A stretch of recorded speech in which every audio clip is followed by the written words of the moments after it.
Good morning class 8۔ آپ نے جیسے ہم نے شروع کیا ہوا تھا فرسٹ چیپٹر ایتھکس کا، مذاہب کا تعارف، تو اس کا ہم لوگ کریں گے فرسٹ ٹاپک جو ہے مذہب کی ذاتی اور نفسیاتی اہمیت۔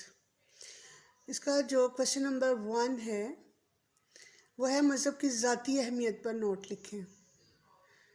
ٹھیک ہے، یہ ہم نے شروع کیا ہے کیونکہ آپ لوگوں کے پاس بکس نہیں ہیں، تو بہتر ہے کہ آپ لوگ یہ والی بکس لے لیں۔ اس کا جواب ہے مذہب کی ذاتی اور نفسیاتی اہمیت۔ انسان کو زندہ رہنے اور جسمانی تقاضے پورے کرنے کے لیے ہوا، پانی، خوراک اور دیگر جن چیزوں کی ضرورت پڑتی ہے وہ سب خدا نے وافر مقدار میں پیدا کی ہیں۔ ان سے نہ صرف انسان بلکہ حیوان بھی بنیادی ضرورتیں پوری کرتے ہیں۔ انسانوں کو، حیوانوں کو زندہ رہنے کے لیے جیسے آپ کو پتہ ہے کہ ہمیں کس کی بیسک جو ہماری نیڈز ہیں وہ کیا ہے؟ ہوا، پانی، خوراک۔ ٹھیک ہے، اس کے بعد انسان کیا ہے؟ انسان ہے اشرف المخلوقات۔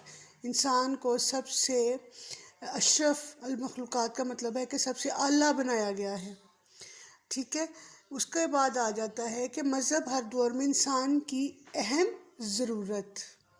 ٹھیک ہے، مذہب نہ صرف انسان کی فطرت میں داخل ہے بلکہ ہر دور میں انسان کی اہم ضرورت رہا ہے۔ خدا نے انسان کو پیدا کیا، اس سے اشرف المخلوقات بنایا، سب سے اعلیٰ درجہ انسان کو ملا۔ اس کی رہنمائی کے لیے مذہبی رہنما بھیجے، کتابیں اور صحیفے اتارے اور زندگی بسر کرنے کے طور طریقے بتائے۔ جیسے آپ کو پتہ ہے کہ جو ہماری بائبل ہے وہ کیا ہے؟ الہامی کتاب ہے، 4 بیسک بکس ہیں۔ ٹھیک ہے، جو خدا نے اپنے مختلف پیغمبروں کے ذریعے ٹھیک ہے ہمیں بخشی ہیں۔ ان میں بائبل ہے، توریت ہے، زبور ہے اور قرآن پاک ہے۔ ٹھیک ہے، خدا نے برتر نے انسان کو زندگی بسر کرنا سکھایا۔ جس طرح کسی مشین کا خالق مشین کے استعمال کے لیے ہدایت تیار کرتا ہے۔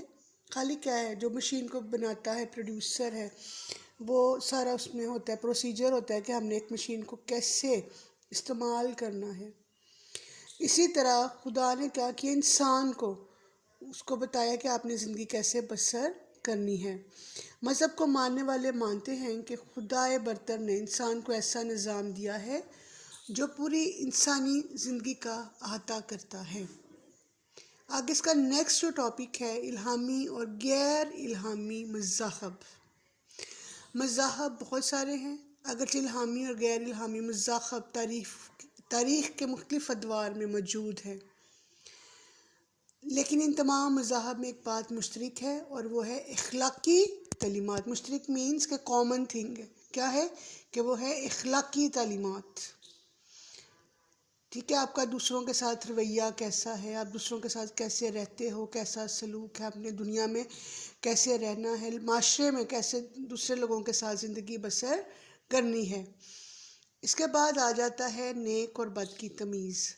خدا تعالیٰ نے انسان میں ایک خاص حس پیدا کی ہے، سینسز۔ ٹھیک ہے، مورل سینس، اس کو کیا کہتے ہیں؟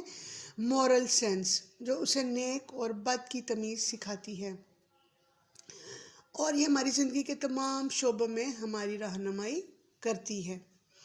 آگے آ جاتا ہے مذہب اور اخلاقی تعلیمات۔ مذہب اخلاقی تعلیمات کے ذریعے سے ہر شخص کی سیرت اور کردار میں تبدیلی لاتا ہے۔ جب ہم بہت سے افراد میں تبدیلی آ جائے تو کیا ہوتا ہے؟ معاشرہ بدل جاتا ہے۔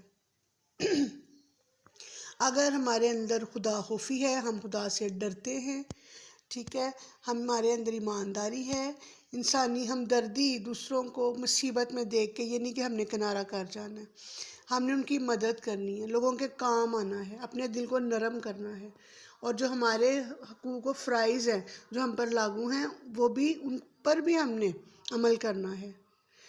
اس کے بعد ہے برے کاموں سے اجتناب۔ کیسے ہو سکتا ہے برے کاموں سے اجتناب؟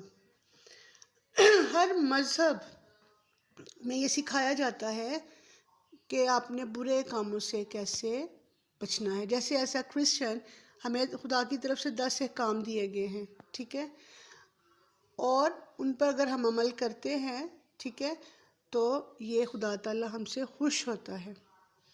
اخلاقی قوانین اور اصول و ضوابط ان احکام پر مشتمل ہوتے ہیں جو بنی نوع انسان کے لیے مفید ہیں۔